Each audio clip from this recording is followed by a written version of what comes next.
À la une, la marche symbolique des jeunes Guyanais, le collectif Les 100 000 a traversé la route de Baduel de Suzini jusqu'au rectorat pour faire entendre leur voix. Engagés depuis le début du mouvement, ils souhaitent marquer leur présence et réclamer un geste fort du gouvernement. La date du premier tour de l'élection présidentielle ne change pas. Le 22 avril, les électeurs guyanais seront appelés aux urnes, plus de 92 000 personnes. Et si certains envisagent un boycott du scrutin, la responsabilité leur reviendra, précise David Richer. Le maire compte respecter la loi. Enfin, du roller pour s'occuper pendant la grève, c'est la possibilité offerte par le skatepark de Mirza à Cayenne. Les équipements sont mis à disposition gratuitement pour les jeunes depuis 2 semaines. Mesdames et messieurs, bonsoir. La voix de la jeunesse a résonné du rond-point de Suzini jusqu'au rectorat. Les étudiants et lycéens de Guyane ont décidé de tenir leur propre rassemblement à partir de 17 h aujourd'hui. Manière pour eux de montrer leur engagement pour le territoire et réclamer plus de moyens pour une meilleure éducation. Une manifestation initiée par le collectif des 100 000. Frédéric Mazy était sur place.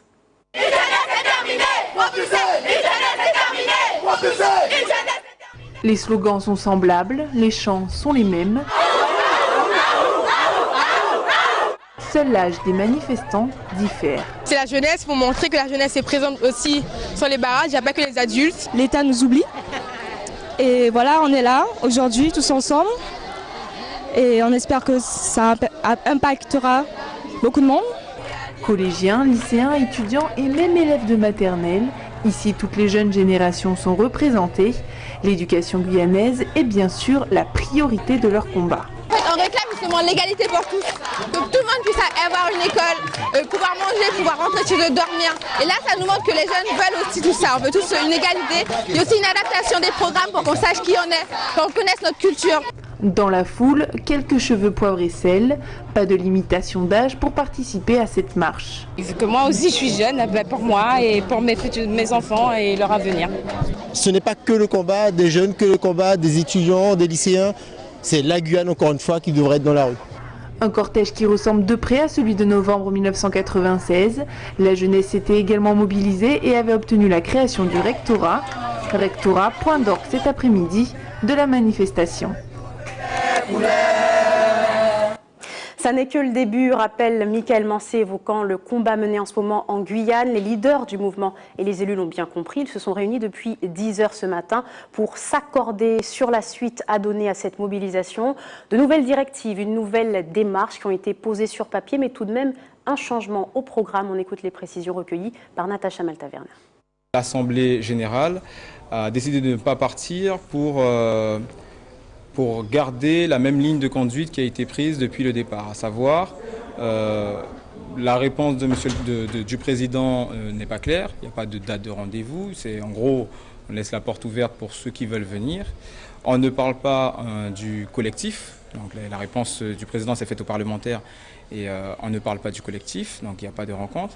Et il y a aussi un peu la colère de la population qui se transmet dans l'AJ, à savoir ce président n'a jamais porté attention à notre égard dès le début de la grève. On a vu le Premier ministre, on a entendu le Premier ministre, on a vu le ministre de l'Outre-mer, on a vu le ministre de l'Intérieur. Mis à part ça, voilà, on avait des commentaires de Monsieur François Hollande faisait des commentaires du match de football quand on était devant la préfecture et qu'il y avait des perturbations. Donc voilà, tout ça a fait que le non l'a emporté. Pour en parler, nous recevons ce soir Michael Mancé, porte-parole du collectif pour la Guyane décollée. Bonsoir. Bonsoir. Merci d'avoir accepté notre invitation. La mobilisation a donc été revue aujourd'hui, mais un point a finalement posé problème, on vient de l'entendre, celui de ce départ d'une délégation pour rencontrer le président de la République. Alors que s'est-il passé exactement ? On a simplement décidé de ne pas aller à la rencontre du président de la République. Il a invité, comme le disait Yuri dans le reportage, les parlementaires, pas le collectif. Et puis de toute façon, vous savez, la première marche des 500 frères, c'était le 15 février. Donc ça veut dire que le 15 là, ça fera 2 mois. Ce n'est qu'aujourd'hui qu'ils voudraient nous rencontrer, ça n'a pas de sens. Donc finalement, c'est un refus de votre part et non pas peut-être une démarche qui était un peu compliquée quand même pour aller rejoindre le président alors que les élus effectivement étaient invités et pas les collectifs. Ce serait un non-sens. On a gardé la même ligne de conduite que nous avons toujours eue. Nous n'irons pas à la rencontre du président de la République là-bas. Qu'il vienne lui. Alors que va-t-il se passer maintenant au niveau de la Guyane? On parle de barrages, on parle de suspension des barrages ou d'horaires aménagés. Concrètement, qu'est-ce qui va changer ici? Les barrages sont ouverts jusqu'à nouvel ordre. Maintenant, il faut cesser de croire que la mobilisation ne s'arrête qu'aux barrages. Parce qu'on entend beaucoup parler de barrages. Mais j'aimerais rappeler quand même que quand on a fait la marche qui a rassemblé, la marche dite historique, il n'y avait pas encore de barrages. La mobilisation, ce n'est pas les barrages. On ne peut pas mesurer la mobilisation au nombre de barrages ou à leur fermeture, leur ouverture, leur emplacement. Ce n'est pas ça la mobilisation. Et c'est pour ça que je répète qu'il faut être mobilisé dans sa tête et dans son cœur. Ça ne fait que commencer. Et on l'a entendu effectivement tout au long de cette manifestation. Alors, on l'a vu ces derniers jours, vous parliez des barrages, outre les manifestations dont on a entendu parler à Cayenne et puis la veille à Kourou, il y a effectivement de nombreuses personnes qui se manifestent, en tout cas qui expriment leur mécontentement face à ces barrages, qui espèrent une reprise quand même de l'économie, même si souvent d'ailleurs elles se disent favorables à ce mouvement, qu'elles soutiennent.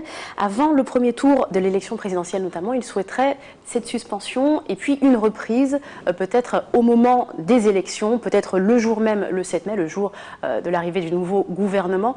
Quelle est votre démarche là-dessus? Qu'est-ce que vous en pensez? Est-ce que c'est une idée qui peut être reprise par le collectif? C'est une idée. Maintenant, ne vous inquiétez pas que des idées, on en a plein et on travaille sur toutes celles qui nous sont présentées. Il n'y a pas de souci à ce niveau-là. Et vous serez bien évidemment informés de la nouvelle façon de manifester. Il n'y a pas de souci pour ça. Maintenant, on vous l'a dit, ça fait que commencer. Ce n'est pas ces choses-là qui sont vraiment importantes pour l'instant. Les gens, on les entend, je le répète, on n'est pas là pour punir la population pour laquelle on est en train de se battre. Donc on entend, on sait que cette semaine, c'est une semaine particulière en Guyane, on connaît notre culture, on sait que les gens ont besoin de circuler pour suivre la tradition, etc. Qu'ils circulent, les barrages sont ouverts jusqu'à nouvel ordre, mais ne vous inquiétez pas, la mobilisation ne change pas. C'est ça, vous pensez qu'on peut maintenir quand même une tension au sein même de la population, un ralliement, alors même que le mouvement va pendant un temps ne pas se faire voir en tout cas? C'est pas vrai. C'est ce que je suis en train de vous dire. Pour vous, se faire voir, ça veut dire barrer. C'est pas ça la mobilisation. On doit être mobilisé dans nos têtes et dans nos cœurs. C'est pas parce que les barrages ne sont pas là ou qu'ils sont ouverts, parce que pour l'instant, on n'a pas parlé de barrages qui étaient enlevés, on a dit qu'ils étaient ouverts jusqu'à nouvel ordre. C'est pas parce que les barrages sont ouverts que le pays cesse de souffrir. Si votre pays continue de souffrir, vous êtes mobilisé. Parce que où que vous irez, vous verrez que rien ne va. Les problèmes sont les mêmes. Ce sont toujours les mêmes. Au sein quand même du collectif, on vous a entendu en parler notamment en radio cet après-midi. Il y a eu quelques dissensions, en tout cas des difficultés pour cette mise en place et pour la poursuite notamment du mouvement. Que se passe-t-il exactement? Est-ce qu'il y a réellement une séparation entre ceux qui sont pour cette mobilisation et ceux qui sont contre? C'est normal. C'est un groupe de travail qui n'était pas prévu. On apprend à travailler ensemble et obligatoirement, il y a divergence d'idées. Maintenant, on s'est discuté, dialogué de manière à trouver des consensus et que tout le monde y trouve son compte. J'ai été clair dès le départ. Hein. On m'a attribué le rôle de leader de ce mouvement. Pas de souci, je prends mes responsabilités, mais pas sans condition. Je travaille avec mon cœur, je fais pour le pays. Tous ceux qui veulent travailler comme ça sont les bienvenus. Ceux qui ne peuvent pas ou qui ne veulent pas travailler comme ça s'en iront d'eux-mêmes. On n'a pas besoin de faire la guerre. On travaillera dans l'intérêt du pays. C'est ça l'important. Alors maintenant, vous en parliez tout à l'heure quand même, les parlementaires ont été invités par le président. Peut-être n'iront-ils pas, mais en tout cas, vous, qu'est-ce que vous attendiez d'une telle rencontre si effectivement il devait y avoir cet affrontement avec François Hollande, ou peut-être juste parlementaire et François Hollande?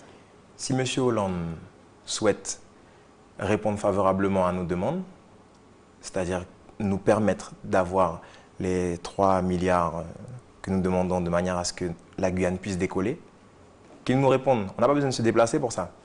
Si c'est ce qu'il voulait nous dire, qu'il le fasse, on attend sa réponse. À 9 jours des élections, on imagine que ce n'est pas le cas. On ne peut pas savoir. Qu'il nous le dise. S'il a quelque chose à nous dire, qu'il nous le dise. 2 mois. 2 mois qu'on manifeste et qu'on attend. Les barrages, c'est 3 semaines. Mais 2 mois qu'on attend d'être entendu. Comme le disait Yuri tout à l'heure, il commentait des matchs de football, etc. Ce n'était pas important pour lui. Aujourd'hui, s'il a quelque chose d'intéressant et d'important à nous dire pour l'avenir de notre pays, qu'ils nous le disent. On m'indique quand même qu'effectivement les parlementaires partiront avec le président de la CTG, Rodolphe Alexandre. Très bien, on verra ce qu'ils nous rapporteront. Alors avez-vous tenté peut-être de contacter les candidats, puisque l'enjeu il est aussi là, il est aussi au 7 mai, il est aussi au prochain gouvernement. Est-ce que vous pensez quand même vous adresser à ces futurs potentiels présidents de la République ? On y pense, et si c'est le cas, vous serez informés, c'est clair et net. Mais c'est clair que ce serait bien de les sensibiliser sur le problème guyanais, puisque depuis les problèmes qui ont été mis en lumière par nos manifestations, ils ont tous un amour profond de la Guyane. C'est facile de le dire, maintenant on attend des actes. Ça fait 50 ans qu'on nous dit qu'on aime la Guyane, il faudrait qu'on nous le prouve. Parce que pour l'instant, on continue de voir un peuple qui souffre sur une mine d'or. Pas possible. Il reste des difficultés quand même à dialoguer, à travailler avec les élus guyanais ? Non. On appuie leur travail, on travaille ensemble. Ce n'est qu'ensemble qu'on sera plus fort. Et c'est pour ça que ce genre de manifestation-là, on ne l'avait jamais vu avant. On a réussi à réunir tout le monde. C'est là qu'on est fort. Donc ça ne s'arrêtera pas. Le peuple continuera de souffrir, mais on continuera d'être fort et de se battre pour que ça aille mieux ici. En rappelant quand même cet aspect historique, c'est que ce sont des collectifs qui se sont adressés directement au gouvernement, des ministres qui viennent parler au collectif également, même si évidemment ça a été un peu plus compliqué que ça, c'est-à-dire qu'il fallait quand même travailler un peu avec les élus. Vous pensez pouvoir maintenir cette étincelle que vous avez réussi à créer dans la société guyanaise aujourd'hui ? C'est plus une étincelle là. Un peuple est né, le peuple s'est soulevé. Rien ne l'arrêtera maintenant. On continue de se battre pour ce qu'on nous doit. Il n'y a rien qui nous arrêtera. Ça ne fait que commencer. Je le répète, on est mobilisé dans nos têtes et dans nos cœurs. On est solide et solidaire. Il n'y a rien qui nous arrêtera.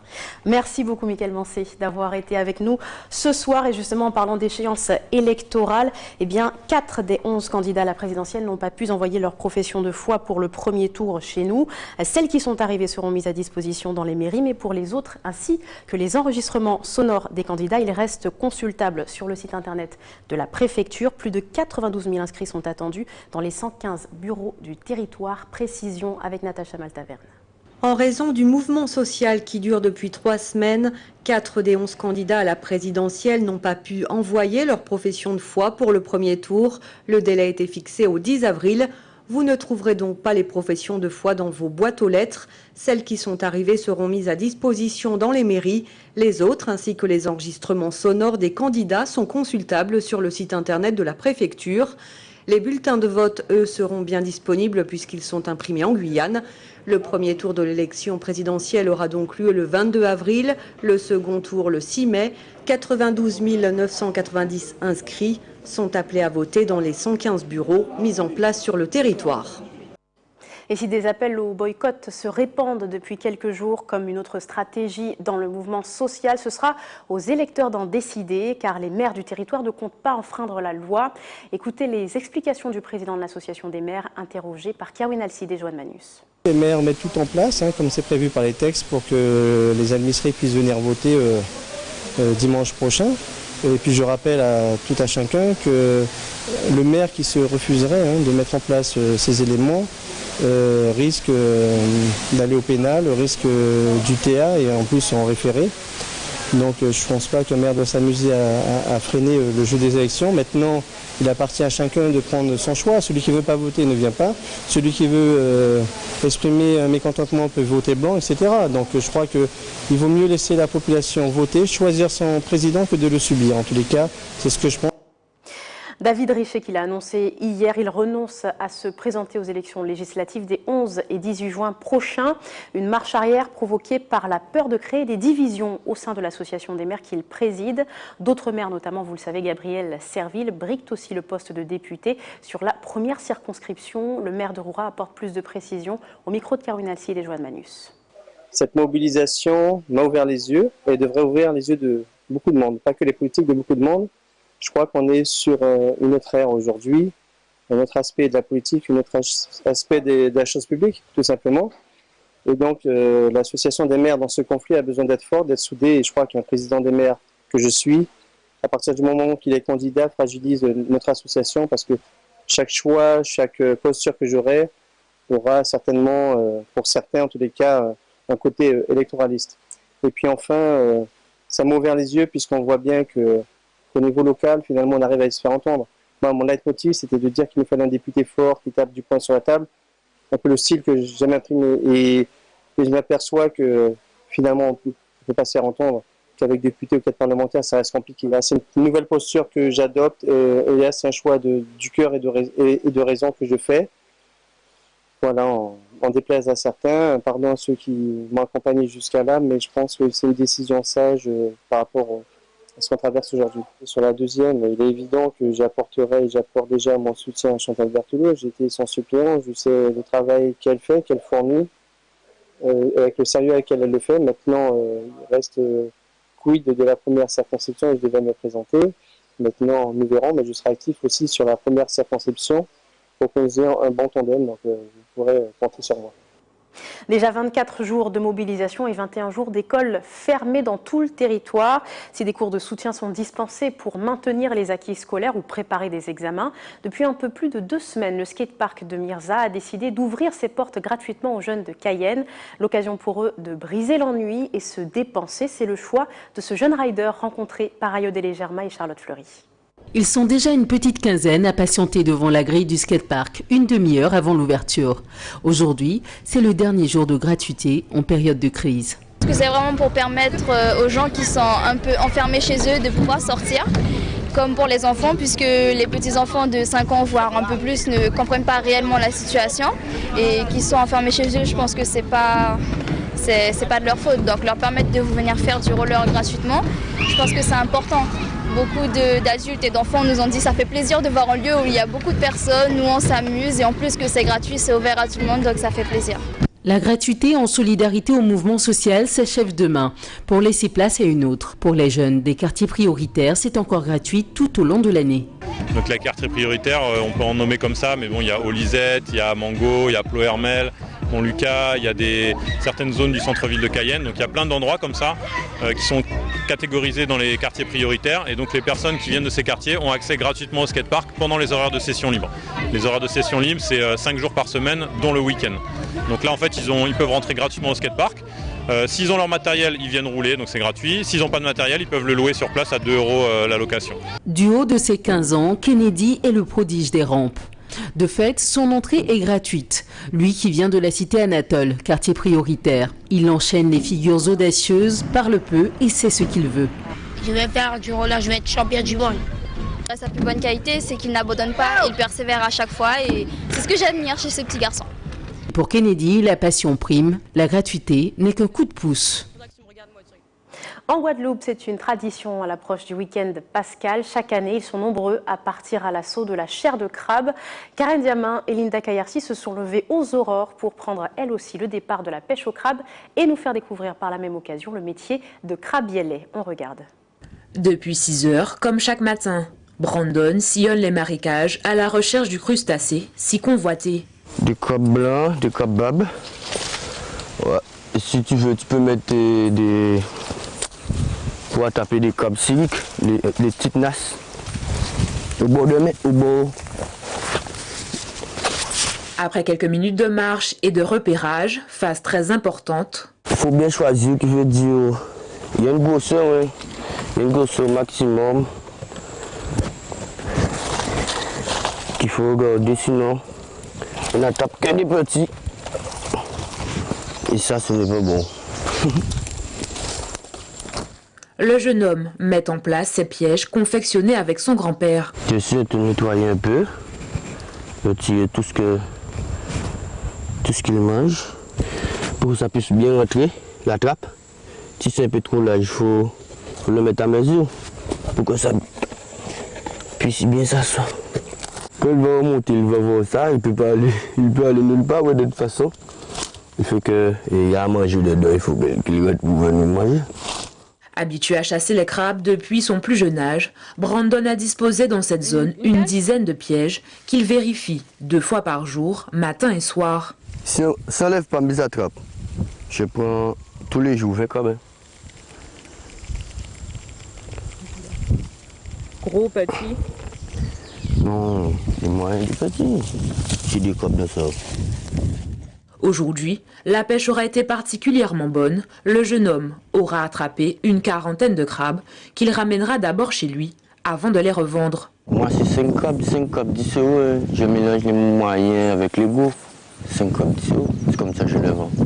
Si ce tarif semble satisfaire les acheteurs, Brandon a parfois eu l'envie d'augmenter ses prix. C'était bien de le mettre à 15 €, ouais. C'était bien, ouais. Sinon, ça a beaucoup de travail dedans. Faut acheter les clous, faut le préparer, faut mettre les crins, faut mettre les ressorts, faut mettre tout. Hein. Après ça, faut le charrier dans les bois, faut le déboiser, faut chercher les trous, faut tirer les boules de terre aussi, ça te gêne devant. Et tu le places. Mais sinon, si tu as moins 20 temps pour faire tout ça, chaque fois, ouais, ça a beaucoup de travail. Si aujourd'hui, une polémique entoure les tarifs appliqués par certains crabiers, le jeune homme, lui, souhaite fidéliser sa clientèle par un bon rapport qualité-prix. C'est la fin de votre journal. Avant de se quitter, je vous rappelle l'essentiel des informations développées ce soir avec cette marche symbolique des jeunes Guyanais. Le collectif Les 100 000 a traversé la route de Baduel de Suzini jusqu'au rectorat.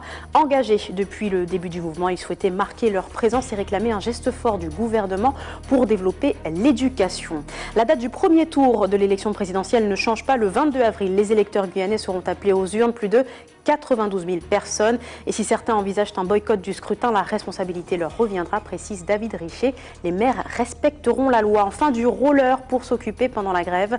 C'est la possibilité offerte par le skatepark de Mirza à Cayenne. Les équipements sont mis à disposition gratuitement pour les jeunes depuis 2 semaines. Merci de nous avoir suivis. Ne manquez pas dans un instant le journal de TF1. Ce sera juste après la météo. Très bonne soirée à vous. À demain.